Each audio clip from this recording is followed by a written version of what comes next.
If you're trying to figure out the cheapest degree that actually leads to a good job, you're asking a much smarter question than most people. Because the goal isn't just to get a degree, it's to get a return on that degree. And the reality is, some majors consistently lead to strong job outcomes even when you earn them from low-cost or non-traditional schools, while others are a lot riskier if you're trying to keep that cost down. So instead of focusing on specific universities, let's break this down by degree category and talk about what each one actually leads to in the real world, what kind of salary you can expect, and what you should look for if you're trying to do this as affordably as possible. Let's start with business because it's one of the most common and flexible options. A business degree, whether it's general business administration, marketing, or management, can lead to roles like operations coordinator, marketing associate, sales representative, recruiter, or project coordinator. These are the kinds of jobs that exist in almost every single industry, which is part of why business is such a popular choice. Entry-level salaries here typically land somewhere in the $45,000 to $65,000 range, with room to grow into the $70,000 to $100,000 range as you gain experience, especially if you move into management or specialize. The key thing to understand about business is that the degree alone usually isn't enough. Employers care a lot about experience, internships, and practical skills like Excel, communication, and project management. That's actually good news if you're going the affordable route, because it means you don't need an expensive school name to compete. You just need to pair your degree with real-world experience.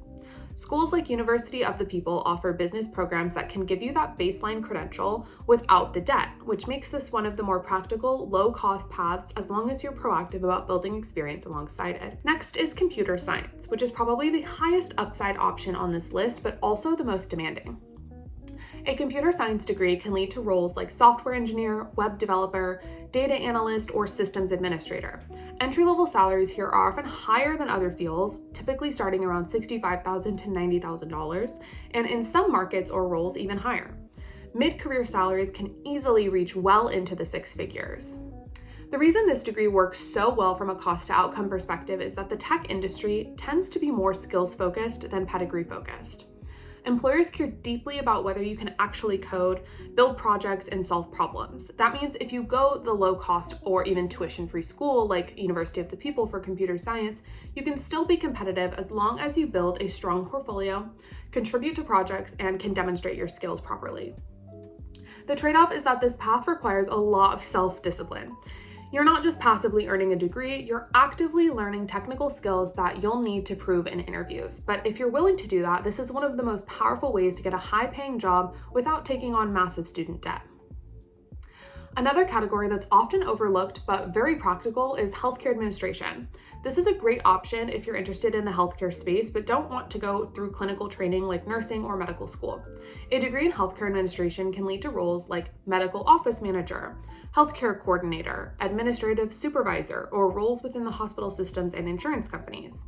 Entry-level salaries typically range from about $45,000 to $60,000, with mid-career roles reaching into the $70,000 to $90,000 range, depending on the organization and your level of responsibility. What makes this a strong, low-cost option is that healthcare is a stable and growing industry, and administrative roles are always needed. When you're looking at affordable programs, you want to make sure that the degree is properly accredited and that it includes some exposure to healthcare systems, policy, or operations. Again, programs like those at University of the People can be a way to enter this field without a huge financial investment, especially if you're already working in or near a healthcare environment and can build experience alongside your degree. Then there's what I'll call general education pathways, which include degrees like communications, liberal arts, or general studies. These are often the cheapest and most flexible degrees, but they're also the most dependent on how you use them. On their own, they don't point to a specific job the way that computer science or healthcare administrative might. Instead, they lead to a wide range of roles like customer success, administrative positions, content creation, HR support, or entry-level roles across different industries. Salaries here can vary a lot, but entry-level roles are often in the $40,000 to $55,000 range, with growth depending heavily on your experience and skill set. The important thing to understand is that these degrees are not inherently bad, but they require a clear strategy. If you choose a general degree, you need to pair it with something tangible. Internships, certifications, a portfolio, or a specific skill like writing, social media, or operations. The upside is that these programs are often widely available at a low cost, including at schools like University of the People, but the outcome is much more dependent on your initiative. So when you step back and look at all of this, the cheapest degree that leads to a good job isn't a single answer. It's really about the combination of three things: the field you choose, the cost of the program, and what you do alongside the degree. Business is flexible and widely applicable, but requires experience to unlock higher earnings. Computer science has the highest earning potential, but demands real technical skill and discipline. Healthcare administration offers stability and a clear industry path without clinical training.